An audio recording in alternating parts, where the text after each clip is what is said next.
કેમ છો બધા મજામાં ને? ગુજરાતી ઘરેલું રસોઈમાં તમારું સ્વાગત છે। આજે આપણે બનાવીશું એકદમ ટેસ્ટી અને હેલ્ધી એવી ગોળવાળી ચા। જો તમે ખાંડવાળી ચા પીવાથી કંટાળી ગયા હોય તો શિયાળાની કડકડતી ઠંડીમાં ગોળવાળી ચા પીવાથી શરીરમાં સ્ફૂર્તિ અને શક્તિનો સંચાર થશે અને તમે ખાંડવાળી ચાને તો ભૂલી જ જશો।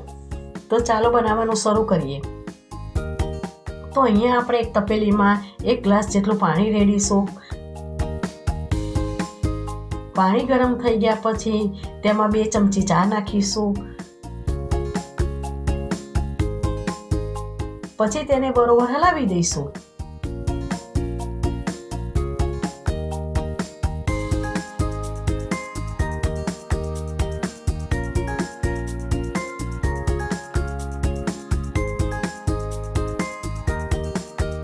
હવે ચા ઉકળીને ઉભરો આવવા લાગ્યો છે તો તેમાં 2 ઇલાયચી ફોલીને નાખીશું, જેથી કરીને ચામાં ઇલાયચી નાખવાથી સુગંધ અને સ્વાદ સરસ આવે।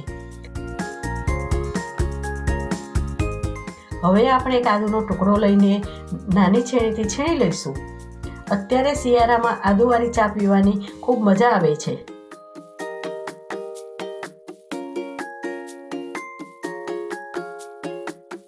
પછી તેને બરોબર હલાવી દઈશું। પછી 1 ગ્લાસ જેટલું દૂધ રેડીશું। મેં અહીંયા 1 ગ્લાસ પાણી લીધું હતું, એટલું જ 1 ગ્લાસ દૂધ પણ લીધું છે। બંને સરખું લેવાથી ચા સરસ કડક બને છે।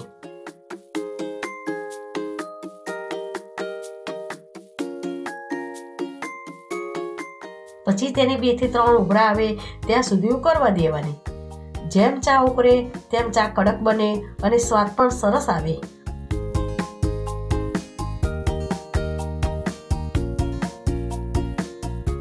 હવે આપણી ચા સરસ રીતે ઉકળીને કલર પણ આવી ગયો છે। હવે તેમાં 2 ચમચી જેટલો ગોળનો ભૂક્કો નાખીશું। પછી તેને બરોબર હલાવીને મિક્સ કરી દઈશું। ગોળ ચામાં છેલ્લેથી જ નાખવાનું, જેથી કરીને આપણી ચા ફાટી ના જાય। શિયાળામાં ગોળની ચા પીવાથી શરદી, ઉધરસ અને કફ મટે છે અને બને ત્યાં સુધી શિયાળામાં દેશી ગોળનો જ ઉપયોગ કરવો।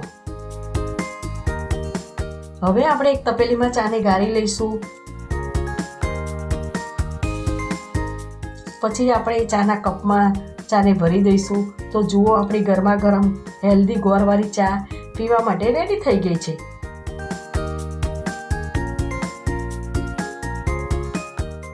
જો તમે મારી આ રીતથી ગોળવાળી ચા ઘરે બનાવશો તો તમે ખાંડવાળી ચાને પણ ભૂલી જશો અને તમને ગોળવાળી ચા પીવાનું વારંવાર મન થશે। તમને મારી આ રેસીપી ગમી હોય તો મારા વિડીયોને લાઈક કરજો અને મારી ચેનલને સબસ્ક્રાઈબ કરવાનું ના ભૂલતા।